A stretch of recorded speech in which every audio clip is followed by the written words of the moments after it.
Welcome everyone. आइए शुरुआत कर देते हैं आज की इस न्यू जर्नी की। आज हम स्पीड टेस्ट 2 पे बात करने वाले हैं, इंग्लिश के सेक्शन पे।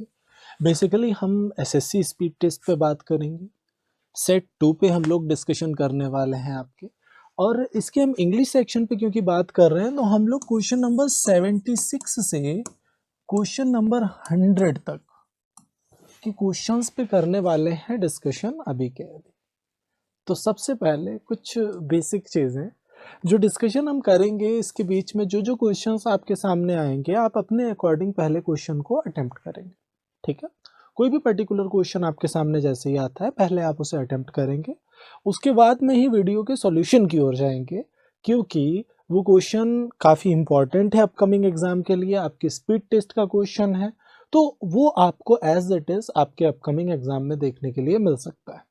दूसरी चीज, कॉपी और पेन के साथ ही बैठिए, कॉपी और पेन के साथ ही बैठिए।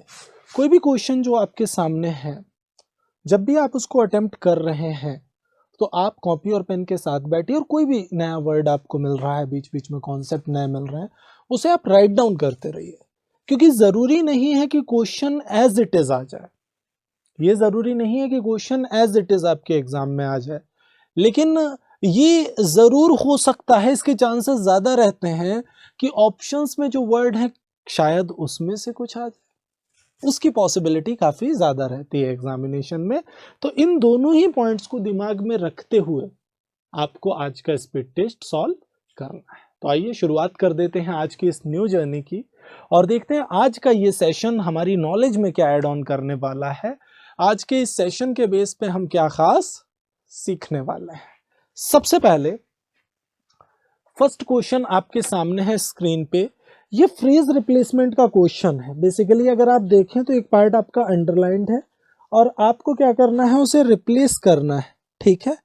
अब यहां पे अगर आप देखें ध्यान से, over the past 20 years, over the past 20 years there has been a constant decline in the variety of vegetables that we eat because the native varieties are no longer available। कुछ ऐसा बोला जा रहा है यहाँ पे।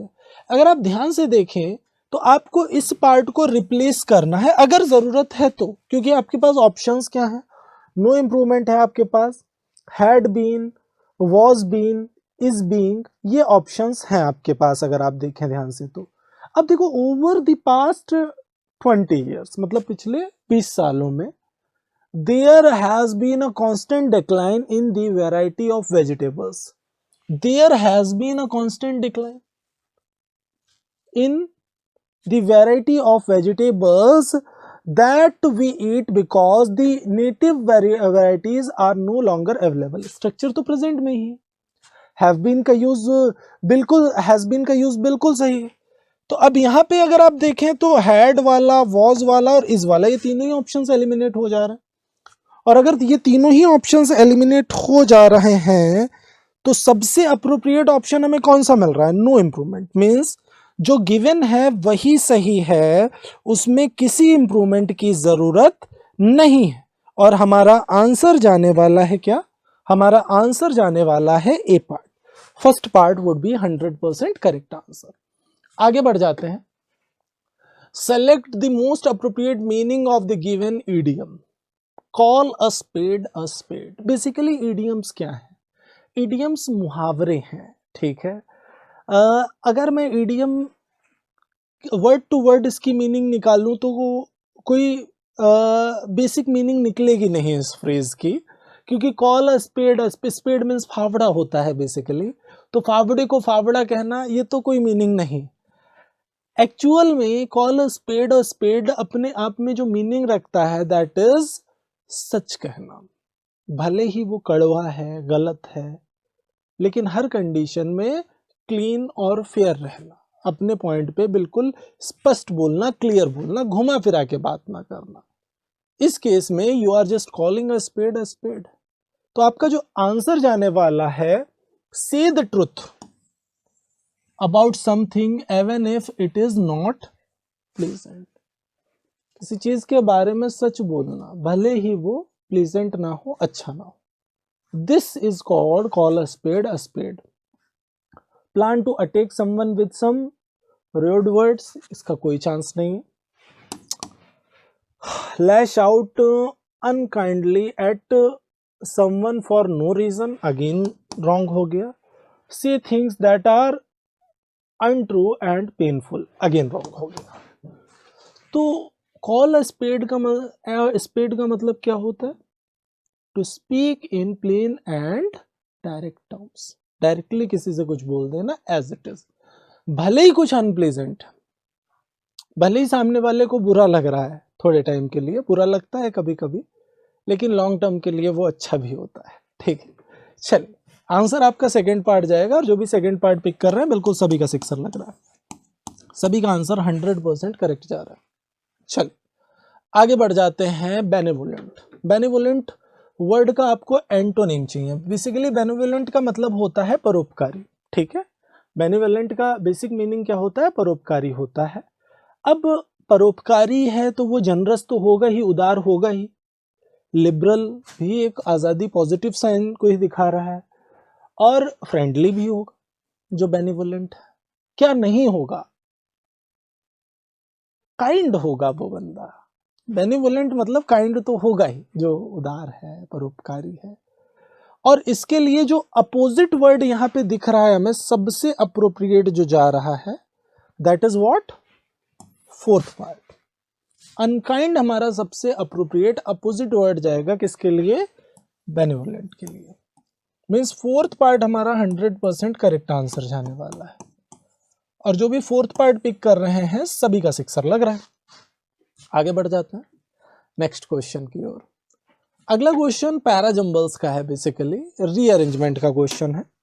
हमें क्या करना है? इस स्ट्रक्चर को अरेंज करना है, देखना है कि किससे हम इसको पर्टिकुलरली इस सीक्वेंस को अरेंज कर सकते हैं.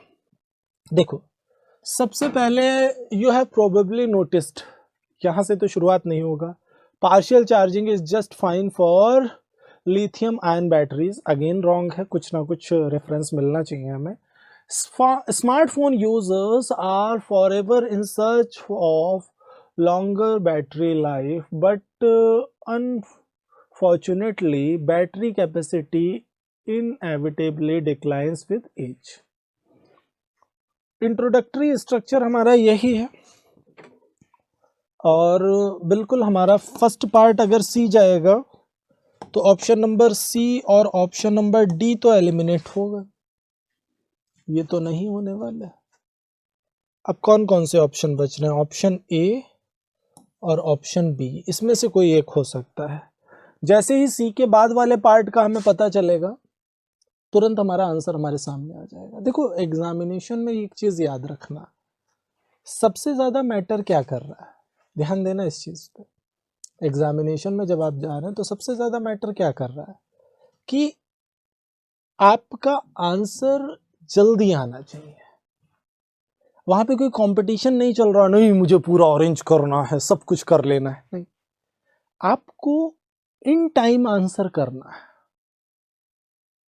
अगर वो काम आपका ऑप्शन के बेस पे हो रहा है, that is well and good. देखना सही चीज है, आप रिप्लेस करके आगे पहुंच के उसके बाद आपने देख लिया अपना जो आंसर आया पूरा, उसमें कोई प्रॉब्लम नहीं है. लेकिन आप अगर ये सोच रहे हैं नहीं मुझे ऑप्शन देखने नहीं है, मैं खुद से अरेंज करूंगा पहले पूरा, उसके बाद ऑप्शन में सर्च आउट करूंगा, ज्यादा चांसेस है कि गलत हो जाएगा. ऐसा भी हो सकता है जो आप अरेंज करें वो आपको ऑप्शन में ही ना मिले, ऐसा भी हो सकता है. ठीक है, तो आप ऑप्शन के बेस पे जाइए, जल्दी कर पाएंगे ऐसे क्वेश्चंस को. सी के बाद अगर हम ध्यान से देखें, smartphone users are forever in search for longer battery life. मतलब स्मार्टफोन जो यूजर्स हैं वो हमेशा सर्च में रहते हैं किस चीज की? Longer battery life. उनको लंबी बैटरी लाइफ चाहिए होती है स्मार्टफोन्स में. क्यों चाहिए होती है? कि भाई स्मार्टफोन से की बैटरी जो है जल्दी ड्रेन होती है. लोग फोन्स और रील्स देख देख के अपनी फ़ोन को बैटरी को जल्दी ड्रेन कर देते हैं. तो ज़्यादातर लोग ये चाहते हैं कि उनकी जो बैटरी लाइफ हो फ़ोन की वो अच्छी हो. But unfortunately battery capacity inevitably declines with age. जैसे जैसे हमारा फ़ोन पुराना होता है, बैटरी की कैपेबिलिटी भी धीरे धीरे ख़त्म होती चली जाती है, कम होती चली जाती है। ये भी फैक्ट है। ठीक है, सी के बाद हम सीधे सीधे ए पे ही जा सकते हैं, सेकेंड ऑप्शन के लिए। You have probably noticed with great disappointment that the battery doesn't seem to last as long as it did when it was brand new। देखो सीधे सीधे रिलेवेंट क्लॉज यही जा रहा है। आप ये नोटिस करेंगे जैसे कि एक फ़ोन आपने लिया है, 2 साल के बाद 3 साल के बाद आप देखेंगे जब वो नया था तो उसकी बैटरी अच्छी रुकती थी, लेकिन अब पुराना हो चुका है तो उसकी बैटरी उतनी अच्छी नहीं रुक रही है। प्रॉब्लम है। ठीक है, अब इसी के आगे के जैसे ही हम इस पे गए, ए पे गए, तो ये ऑप्शन भी एलिमिनेट हो गया। हमारा आंसर आ चुका है। जैसे एग्जामिनेशन में आपका यहीं तक का काम था, इसके बाद कुछ खास काम है नहीं। अब स्ट्रक्चर को अरेंज करके देख लो, D third. However, one thing you can do to prolong the life of battery and headset is partial charging। Partial charging एक अच्छा तरीका है बैटरी की लाइफ को बनाए रखने का, बढ़ाने का। अक्सर लोग एक गलती करते हैं, फोन को शाम को लगा देना चार्जिंग पे, रात भर बैटरी को फोन चार्जिंग पे है, सुबह चार्जिंग से फोन को निकालना। ये बैटरी को काफी ज्यादा नुकसान पहुंचाने वाला पार्ट है। ठीक है, अगर आप पार्शियल चार्जिंग करते हैं तो ये एक बेटर ऑप्शन है बैटरी की लाइफ को बढ़ाने का। ठीक है, partial charging is just fine for lithium ion batteries and can actually have some positive benefits on cell longevity। अब जो partial चार्जिंग है वो अच्छी है किस चीज़ के लिए? लिथियम आयन बैटरीज के लिए। और ये क्या कर सकती है? पॉजिटिव बेनिफिट्स देते सकती है किसको? फॉर सेल लॉन्गिविटी को क्या कर सकती है? आपको पॉजिटिव इम्पैक्ट्स दे सकती है। ठीक है, अब सेल लॉन्गिविटी का मतलब क्या हो गया? जैसे सेल की जो लाइफ है उसकी बात की जा रही है यहाँ पे। आंसर आपका बी पार्ट जाने वाला है। जो भी बी पार्ट पिक कर रहा है सभी का 100% करेक्ट आंसर है। आगे बढ़ जाते हैं। क्लोज टेस्ट है, एक हरभजन जी की बात हो रही है। मिस हरभजन जो है उनकी बात हो रही है। 94 ईयर्स की एज में तो एक हैंडमेड बर्फी बनाती हैं। At the age of 94, Harbhajan makes burfi only on order, and people come to collect the freshly made burfi at her dash. The most remarkable thing is she manages everything dash her own, from roasting the gram flour to cutting the dash shaped burfis। अब देखो, लोग order देते हैं बर्फी बनाने का और हरभजन जी बर्फी बनाती हैं ऑर्डर पे सिर्फ। सबसे रिमार्केबल चीज़ क्या है कि वो खुद से ही सारा काम करती हैं। मतलब ग्राम फ्लोर को रोस्ट करना, शेप्स में कट करना बर्फी को, सारा काम वो खुद ही करती हैं Harbhajan ji. She believes that it is better to wear out than to rust out.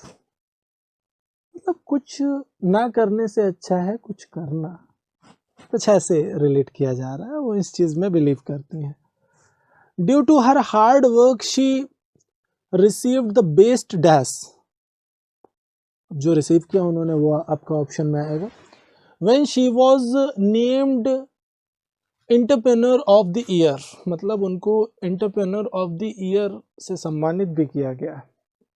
This 94-year-old woman dash that it's never too late to do a startup। इस 94-year-old women जो थी, जो महिला थी, इन्होंने लोगों को सिखाया कि कुछ भी नई शुरुआत करने से, कोई भी स्टार्टअप अगर कोई डाल रहा है तो देर नहीं हुई, शुरुआत कहीं से भी की जा सकती है।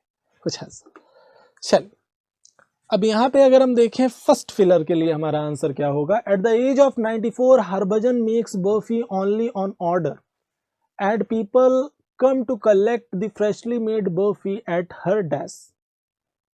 डैश की जगह पे क्या होना चाहिए? रेजिडेंस, रिजाइडिंग, रेजिडेंट और रेजिडेंशियल। देखो रेजिडेंस ही जाएगा, उनके निवास पे ही लोग आते हैं ना, बर्फी के लिए, बर्फी लेने के लिए, कुछ ऐसा कलेक्ट करने के लिए barfi. The most remarkable thing, तो सबसे पहले ऑप्शन की अगर हम बात करें पहले क्वेश्चन के लिए, तो सबसे अप्रोप्रिएट जो ऑप्शन जाएगा that is A part, first part आपका 100% करेक्ट आंसर होगा। Second, at the age of 94 Harbhajan makes burfi only on order and people come to collect the freshly made burfi at her residence. The most remarkable thing is she manages everything dash her own, from roasting the gram flour to cutting the dash. Everything dash her own, to her own, on her own, for her own, with her own. तो सबसे appropriate जो option यहाँ पे आपका जाने वाला है 81 number filler के लिए, that is on. She manage everything on her own, मतलब वो खुद ही सारा काम करती हैं, खुद ही अपने सारे काम को मैनेज करने का काम करती हैं। ठीक है, on her own with would be the correct answer. From roasting the gram flour to cutting the dash shaped barfis, gram flour को रोस्ट करने से लेके जो स्क्वायर शेप की बर्फी होती है उसे कट करने तक, ठीक है, जो शेप्ड बर्फी होती है उसे कट करने तक का सारा काम वो करती हैं। ट्रूली, हैप्पीली, हार्डली और परफेक्टली, क्या होगा आंसर आपका? आर नंबर फिलर के लिए। मींस क्वेश्चन नंबर 82 के लिए आपका क्या आंसर होने वाला है? अगर आप ध्यान से देखें यहाँ पे तो एक ऑप्शन है आपके सामने परफेक्टली, और यही सबसे अप्रोप्रिएट ऑप्शन रिफ्लेक्ट हो रहा है गिवन कॉन्टेक्स्ट के अकॉर्डिंग अगर आप देखें तो। ठीक है, सो अब यहां से अगर हम देखें the gram flour to cutting the perfectly shaped barfis, कुछ ऐसा। She believe that it is better to wear out than to rust out. Due to her hard work, she received the best dash. क्या होना चाहिए? Appreciation, gratefulness, charm और content. सबसे appropriate option आपका जो जाएगा दैट इज व्हाट? अप्रिसिएशन। उनको बहुत ही प्रशंसा मिली लोगों की तरफ से। When she was named entrepreneur of the year, जब उनको नामित किया गया, किससे? एंटरप्रेन्योर ऑफ द ईयर से नामित किया गया, कुछ ऐसा बोला जा रहा है। This 94-year-old woman dash that it's never too late to do a startup. अब दिस 94-year-old woman, इस 94-year-old woman ने क्या किया? ये प्रूफ कर दिया कि भाई कभी देर नहीं होती। सो अब यहां से अगर हम देखें स्टोरी हमारी प्रेजेंट में ही जा रही है, और प्रेजेंट परफेक्ट का स्ट्रक्चर हमारे सामने सबसे अच्छा कौन सा मिल रहा है? ए वाला part, has proved would be the correct structure. So this 94-year-old woman has proved that it's never too late to do a startup. This would be the correct structure. आपका आंसर ए पार्ट जाने वाला है, और जो भी first part pick कर रहे हैं सभी का आंसर 100% करेक्ट जा रहा है। ठीक है, चल आगे बढ़ जाते हैं नेक्स्ट क्वेश्चन की ओर। अगला आपका डायरेक्ट स्पीच में स्ट्रक्चर है, और आपको इनडायरेक्ट फॉर्म बतानी है इस स्ट्रक्चर की क्या होगी। Raveena asked her little brother where are you going to play. प्यारा सा स्ट्रक्चर है। Raveena asked her little brother where are you going to play. Raveena ने पूछा, किससे पूछा? अपने छोटे भाई से पूछा कि तुम खेलने के लिए कहाँ जा रहे हो। सबसे पहले यह समझना है कि जब रिपोर्टिंग वर्ब पास्ट में हो तो रिपोर्टेड स्पीच का टेंस बदलता है। प्रेजेंट के स्ट्रक्चर्स डायरेक्टली पास्ट में जा रहे होते हैं, मतलब प्रेजेंट इंडेफिनिट पास्ट इंडेफिनिट में, प्रेजेंट कॉन्टिन्यूअस पास्ट कॉन्टिन्यूअस में, प्रेजेंट परफेक्ट पास्ट परफेक्ट में, और present perfect continuous past perfect continuous में जाएंगे। मीन्स अगर यहाँ पे प्रेजेंट कॉन्टिन्यूअस स्ट्रक्चर है तो वो जाएगा पास्ट कॉन्टिन्यूअस में।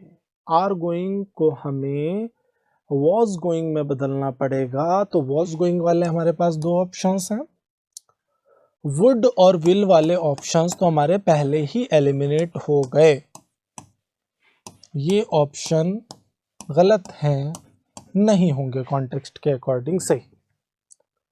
सैड टू नहीं आएगा, आस्क्ड आस्क्ड ही रहेगा। भाई सैड टू को आस्क्ड में बदलते हैं जब भी इंट्रोगेटिव स्ट्रक्चर होता है, ऐसा तो है नहीं कि आस्क्ड को सैड टू में बदल दें, वो तो बिल्कुल गलत हो जाएगा। ठीक है, तो इस बेस पे अगर हम देखें तो बी ऑप्शन भी हमारा एलिमिनेट हो गया, नहीं हो सकता। और जब हमने 3 ऑप्शंस को एलिमिनेट कर ही दिया है तो सबसे अप्रोप्रिएट आंसर हमारे सामने आ चुका है, that is A part. A part हमारा बिल्कुल करेक्ट आंसर जाएगा। Raveena asked her little brother where he was going to play, this would be the correct structure. Answer A part जाने वाला है, और जो भी ए पार्ट पिक कर रहे हैं सभी का आंसर 100% करेक्ट जा रहा है। Very good, well done. आगे बढ़ जाते हैं अगले क्वेश्चन पर। In the given sentence identify the segment which contains a grammatical error. आपको इस स्ट्रक्चर के अंदर ये देखना है कि कहाँ पे एरर छुपी हुई है और क्या एरर है।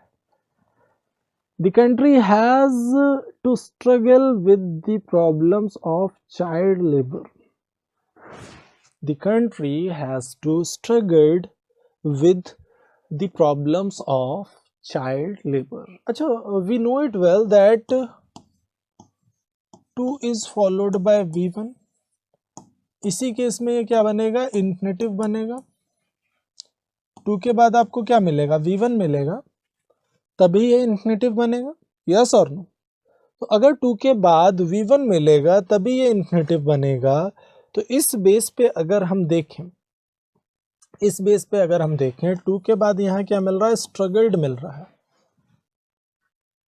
और स्ट्रगल्ड अपने आप में क्या हो जाएगा, V3 बन जाएगा, पास्ट फॉर्म बन जाएगा वर्ब की। ठीक है, 2 के बाद तो हमें वर्ब की फर्स्ट फॉर्म की ज़रूरत होती है। तो उस बेस पे अगर हम देखें, जिस पार्ट में हमें स्ट्रगल्ड मिल रहा है, प्रॉब्लम वहीं छुपी हुई है क्योंकि हमें इन्फिनेटिव चाहिए। The country has to struggle, the country has to struggle with the problems of child labour, this would be the correct structure. Answer हमारा बी पार्ट जाएगा, B part would be the correct answer. और जो भी B part pick कर रहे हैं सभी का आंसर 100% करेक्ट जा रहा है। Very good, well done. आगे बढ़ जाते हैं नेक्स्ट क्वेश्चन पे। अगला क्वेश्चन आपके सामने है, इनकरेक्टली स्पेल्ड वर्ड आपको बताना है। डिस्पॉन्सिबल, हराश, हेवनली और एडवाइजेबल।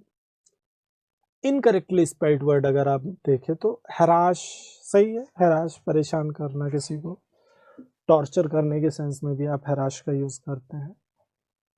अगर मैं हेवनली वर्ड की बात करूं तो हेवनली का मतलब सुखद हो गया, कुछ भी ऐसा खगोलीय है, सुखद है, उससे आप हेवनली को रिलेट कर सकते हैं। डिस्पोजेबल, डिस्पोजेबल मतलब प्रयोज्य से आप रिलेट कर सकते हैं। और यहाँ पे अगर आप देखें एस के बाद ई जो है ये गलत है। डिस्पोजेबल मतलब जिसे आप डिस्पोज कर सकते हैं, जैसे डिस्पोजेबल ग्लासेस होते हैं ना, जैसे आप डिस्पोज कर सकते हैं, आप घटित कर सकते हैं यूज के बाद में, दैट इज कॉल्ड डिस्पोजेबल। अब यहाँ पे अगर आप देखें बाकी तो स्पेलिंग सही है, एस के बाद ए होता, अगर सिर्फ ई ना होता तो स्पेलिंग करेक्ट हो जाती है। करेक्ट स्पेलिंग क्या आ जाएगी, डिस्पोजेबल। Now it's correct. तो अभी हमारा आंसर हमें क्या मिल रहा है, आंसर हमें ए पार्ट मिल रहा है, और वही 100% करेक्ट भी होने वाला है। और जो भी ए पार्ट पिक करेंगे सभी का answer 100% correct. Very good, well done. आगे बढ़ जाते हैं नेक्स्ट क्वेश्चन पे। In the given sentence identify the segment which contains a grammatical error. Again आपका एरर डिटेक्शन का क्वेश्चन आपके सामने आ चुका है। अब आपको ये देखना है कि इसमें ग्रामेटिकल एरर आखिर कहाँ छुपी हुई है। The Indian cricket team was done well this year and is ranked number 1 now. अब यहाँ पे अगर हम देखें इस पर्टिकुलर स्ट्रक्चर को, एक पास्ट में है एक प्रेजेंट में है, एक स्ट्रक्चर पास्ट में है और एक प्रेजेंट में है। The Indian cricket team was done well होगा या हैज डन वेल होगा, जरा सोच के देखो। प्रैक्टिकली अगर सोचे तो प्रेजेंट परफेक्ट क्या है, जो अभी अभी हाल ही में हो चुका है, दैट इज प्रेजेंट परफेक्ट। और उसी के बेस पे तो आगे की बात हो रही है ना कि उसको रैंक किया गया है नंबर 1। तो आगे का इज हमें ये बता रहा है कि पीछे आपका प्रेजेंट परफेक्ट का स्ट्रक्चर जाएगा, ठीक है। So the Indian cricket team has done very well this year and is ranked number 1 now. कुछ ऐसा ये स्ट्रक्चर जाने वाला है।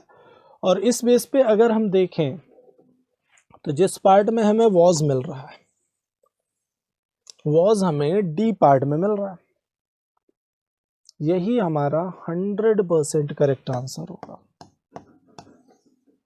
और जो भी डी पार्ट पिक कर रहे हैं सभी का आंसर बिल्कुल correct. Very good, well done. आगे बढ़ जाते हैं नेक्स्ट क्वेश्चन की ओर।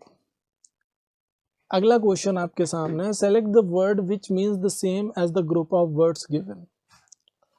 आपके सामने ग्रुप ऑफ वर्ड्स है, आपको क्या करना है कि इस ग्रुप ऑफ वर्ड्स के लिए एक पर्टिकुलर वर्ड देना है।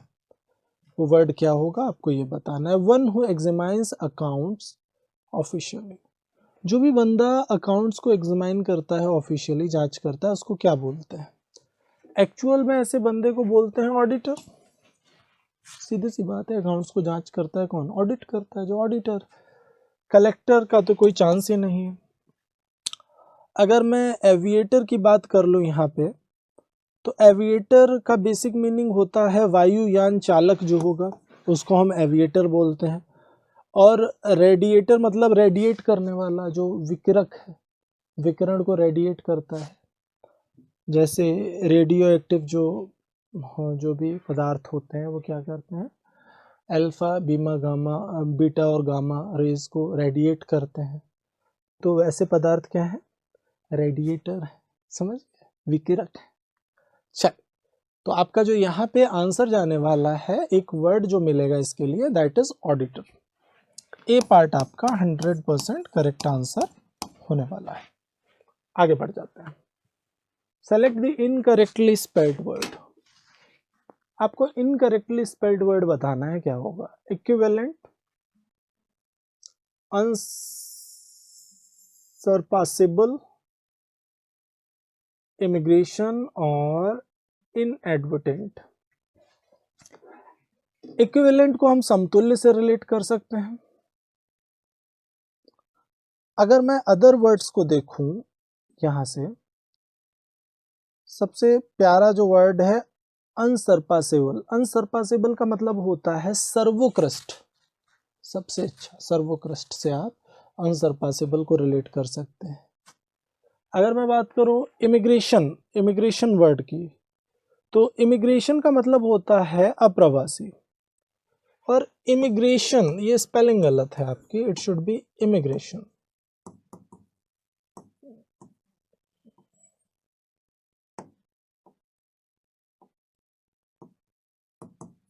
Immigration, this would be the correct spelling. और अगर मैं बात करूं इनएडवर्टेंट वर्ड की, इनएडवर्टेंट का मतलब होता है असावधान। इनएडवर्टेंट, असावधान।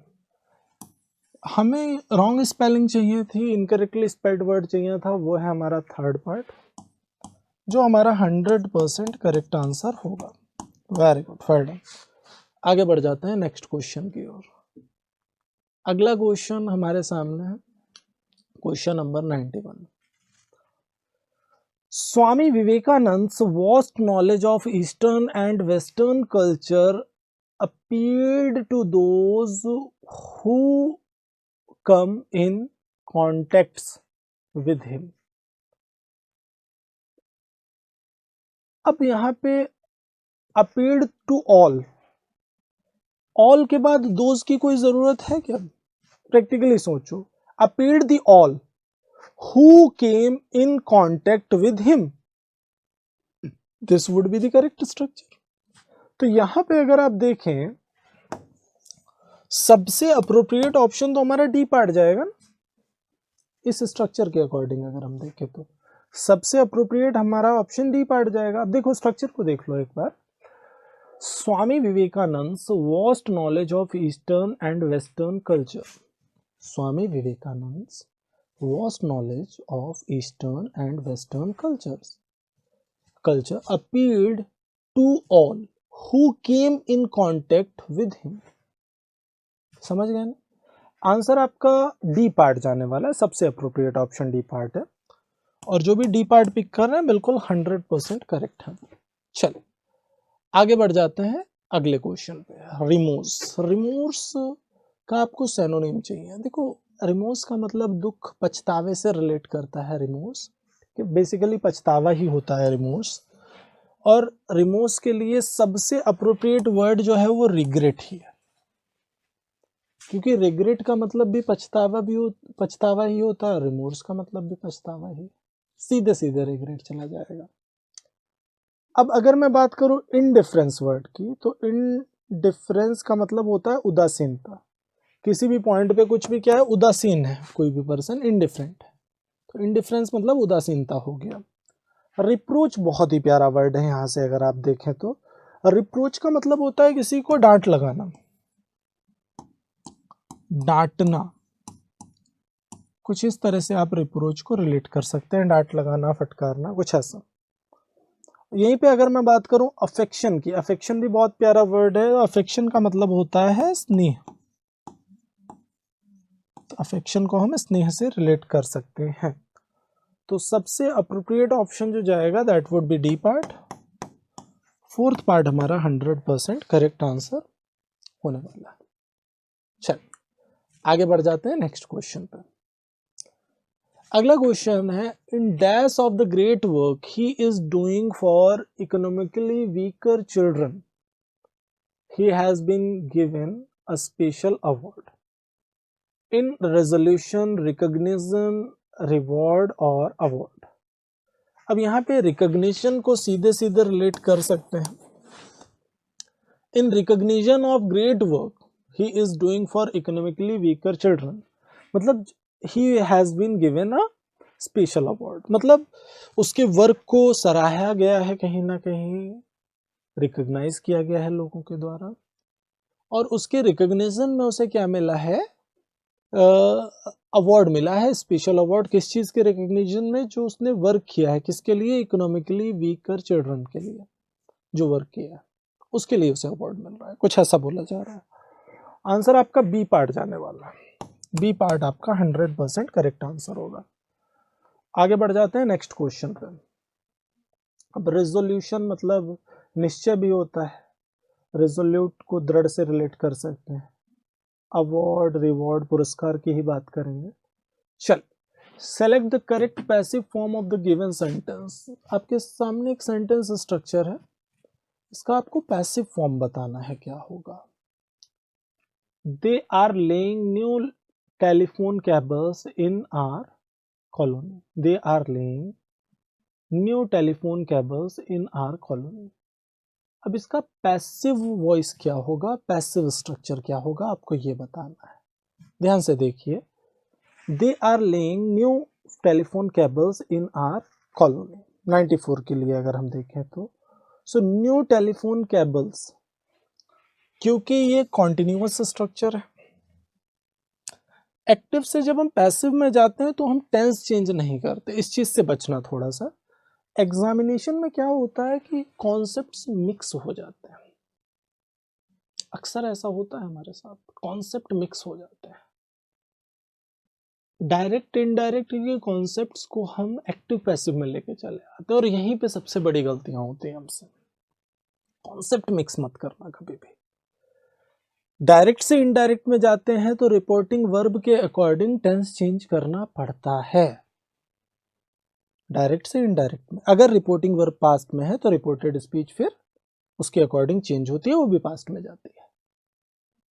लेकिन एक्टिव से पैसिव वॉइस में जो टेंस है वो एज इट इज रहेगा, टेंस चेंज नहीं किया जाता एक्टिव से पैसिव वॉइस में। इस चीज को बहुत अच्छे से दिमाग में रखना है, ठीक है।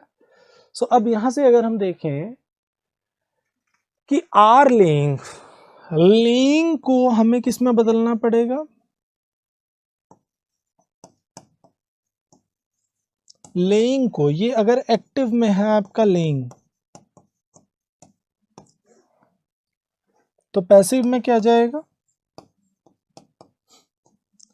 Being lead. लेइंग को हम किस में बदलेंगे, बीइंग लेड में बदलेंगे।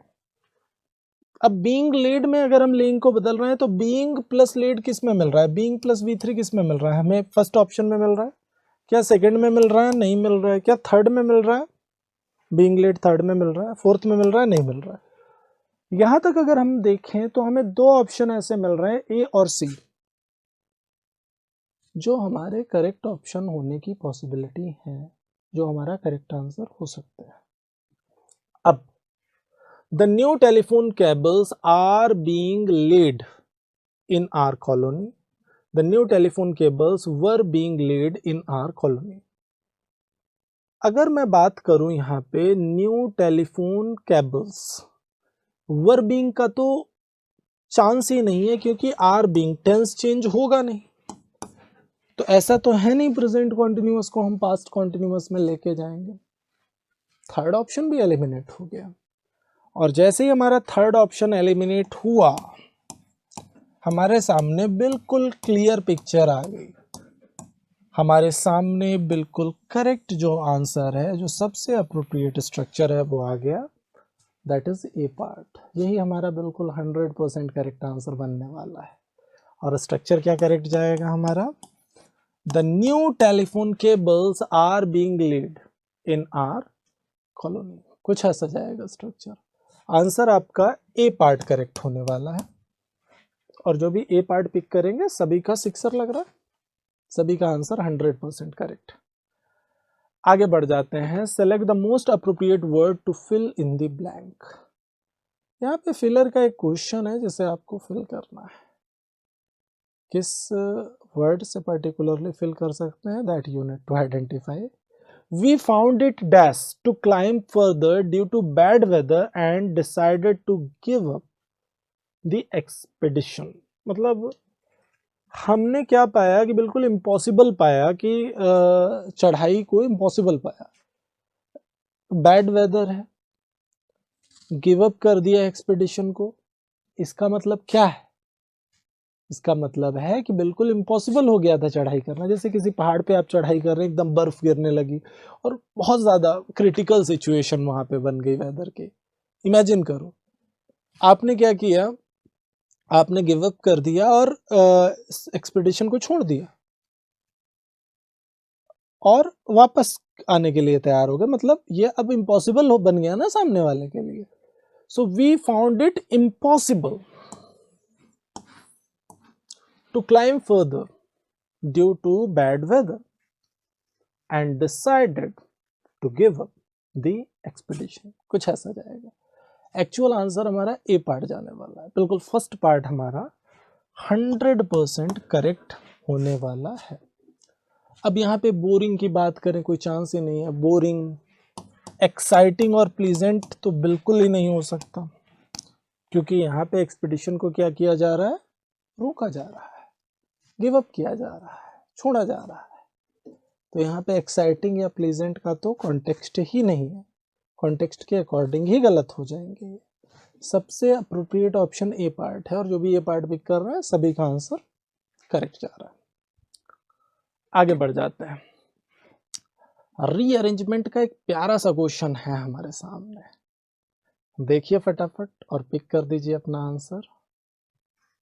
सो what exactly are we eating, पहला स्टेटमेंट ये नहीं हो सकता, रिलेटेड क्लॉज है, ये तो कंफर्म ही है। अब यहां से अगर हम बात करें अगले पार्ट की, दे फाउंड हु फाउंड, अभी तो कोई बात ही नहीं हुई ना, तो फर्स्ट वाला ए वाला पार्ट फर्स्ट स्टेटमेंट नहीं हो सकता, बी भी फर्स्ट स्टेटमेंट नहीं हो सकता।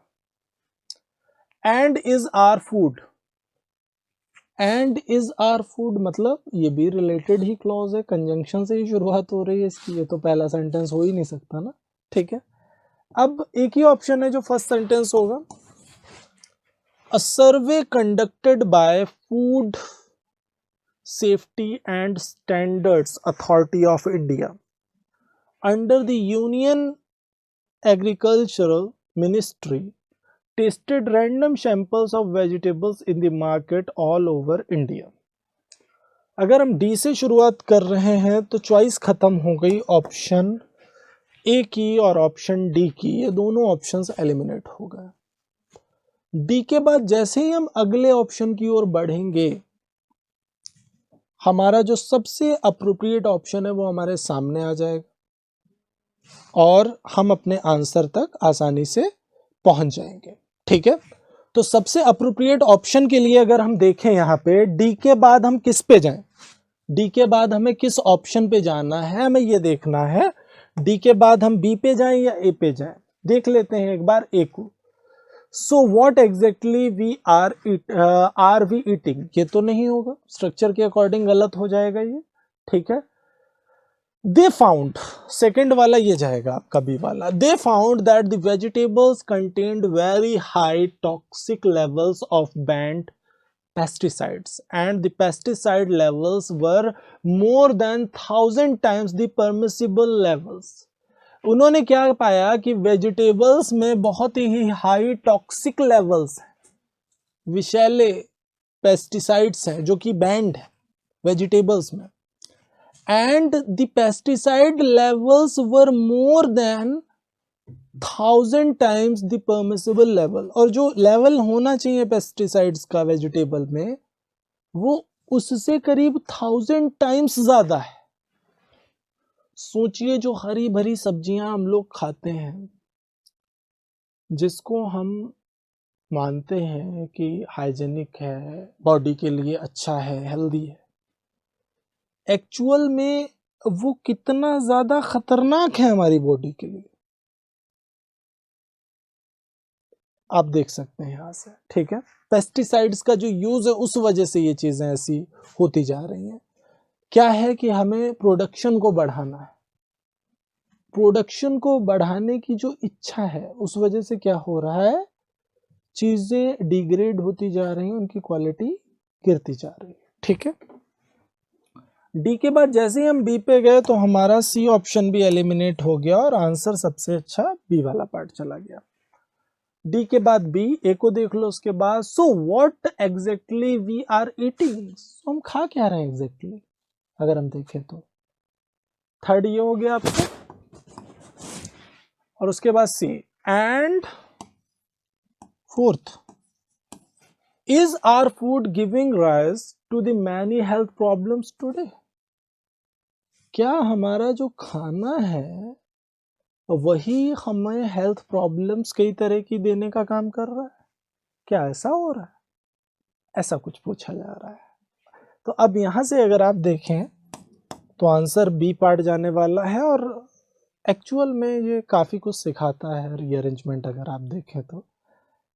पहली चीज़ तो ये है कि हमें जो भी हम केमिकल्स और पेस्टिसाइड्स का यूज़ करते हैं वेजिटेबल्स या फिर जो भी फसल है, क्रॉप है, उसको उगाने में, उसके यूज़ को मिनिमाइज करना पड़ेगा। हमें सिर्फ प्रोडक्शन पे ही ध्यान नहीं देना है, हमें ये भी ध्यान देना है कि जो हम खा रहे हैं, जो लोग खा रहे हैं, वो उनके न्यूरिशमेंट के लिए, न्यूट्रिशन के लिए वो कंज्यूम कर रहे हैं, कहीं वही चीज़ें तो उनके लिए परनिशियस नहीं बनती जा रही हैं, कहीं वही चीज़ें उनके लिए फैटल तो नहीं। चल आगे बढ़ जाते हैं। क्वेश्चन नंबर 97, एक इडियम है आपके सामने, बी बिहाइंड द टाइम्स। इस पर्टिकुलर ईडियम की अगर हम बात करें, बिहाइंड द टाइम्स, मतलब बिहाइंड द टाइम्स को अगर हम सीधे सीधे रिलेट करें तो हम सीधे सीधे समझ सकते हैं कुछ भी ऐसा जो अब क्या है, चलन में ना हो, कुछ भी ऐसा जो ओल्ड फैशन्ड पार्ट हो गया है, that is called behind the times. Actual answer आपका जाएगा B old fashioned. Actual answer आपका डी पार्ट जाने वाला है, और जो भी डी पार्ट पिक कर रहे हैं सभी का सिक्सर, सभी का आंसर 100% करेक्ट है।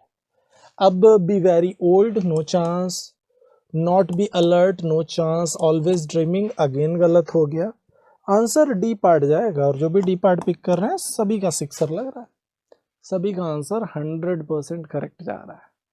आगे बढ़ जाते हैं नेक्स्ट क्वेश्चन पे। Select the word which means the same as the group of words given.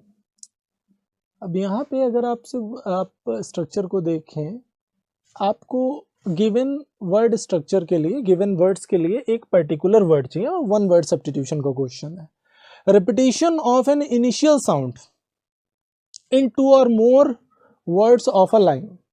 Same repetition जो होता है साउंड का, एक्चुअली ये फिगर ऑफ स्पीच है आपकी, जिसको हम क्या बोलते हैं, इसको हम बोलते हैं बेसिकली एलिटरेशन। एलिटरेशन का मतलब क्या होता है, अनुप्रास अलंकार। अनुप्रास अलंकार, ये जाएगा एलिटरेशन। अब एसोनेंस की अगर हम बात कर लें यहाँ पे, इसका मतलब होता है स्वर साम्य। स्वर साम्य, एश्योरेंस, साम्यता स्वर को दिखाता है, स्वर की साम्यता को दिखाता है। रिदम की बात करें तो रिदम का मतलब हो गया सामंजस्य। और रीम की बात करें तो रीम अपने आप में किसको दिखाता है, यमक को दिखा रहा है। तुकबंदी भी होता है, यमक को भी रिलेट करने का काम रीम करता है। तो आपका जो एक्चुअल आंसर जाएगा that is alliteration. Third part आपका 100% करेक्ट आंसर जाने वाला है, और जो भी थर्ड पार्ट पिक कर रहे हैं सभी का सिक्सर, सभी का आंसर 100% करेक्ट। आगे बढ़ जाते हैं कॉन्स्पिशियस। कॉन्स्पिशियस वर्ड की अगर हम बात करें तो इसको हम स्पष्ट, प्रत्यक्ष, शानदार से रिलेट कर सकते हैं, और इसके लिए जो अपोजिट वर्ड जाएगा दैट इज अनऑब्ट्रूसिव। अनऑब्ट्रूसिव का मतलब क्या हो गया, जो कि स्पष्ट नहीं है, अस्पष्ट है, कुछ ऐसे आप इसको रिलेट कर सकते हैं। ऑब्सक्योर मीन्स भद्दा होता है। अपरेंट की अगर हम बात करें, अपरेंट वर्ड भी काफ़ी प्यारा है अगर हम देखें तो, ठीक है। और अपरेंट का मतलब होता है साफ, साफ या स्पष्ट। साफ या स्पष्ट से आप अपरेंट को रिलेट करते हैं। Noticeable, that could be noticed. Answer आपका थर्ड पार्ट जाएगा, और जो भी थर्ड पार्ट पिक कर रहे हैं 100% करेक्ट। आगे टिमिड। टिमिड वर्ड का हमें क्या चाहिए, यहाँ पे सैनोनिम चाहिए। टिमिड का मतलब बेसिकली क्या होता है, कायर होता है। टिमिड का मतलब क्या होता है, कायर होता है।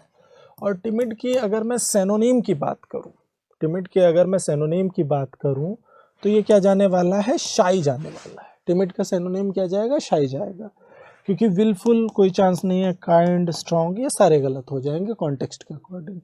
और हमारा जो सबसे अप्रोप्रिएट ऑप्शन जाएगा that is first part. Timid means कायर, शाय मीन्स शर्मिला हो गया। आंसर ए पार्ट जाने वाला है, और जो भी ए पार्ट पिक कर रहे हैं 100% करेक्ट है। आज का सेशन यहीं पे होता है कंप्लीट। आई होप आपको आज के सेशन में मज़ा आया होगा, और काफ़ी नई नई चीज़ें आपने आज के सेशन से सीखी होंगी। मिलते हैं आपसे नेक्स्ट सेशन में कुछ और मज़ेदार से कॉन्टेक्स्ट और पॉइंट्स के साथ। Till then take care, thank you.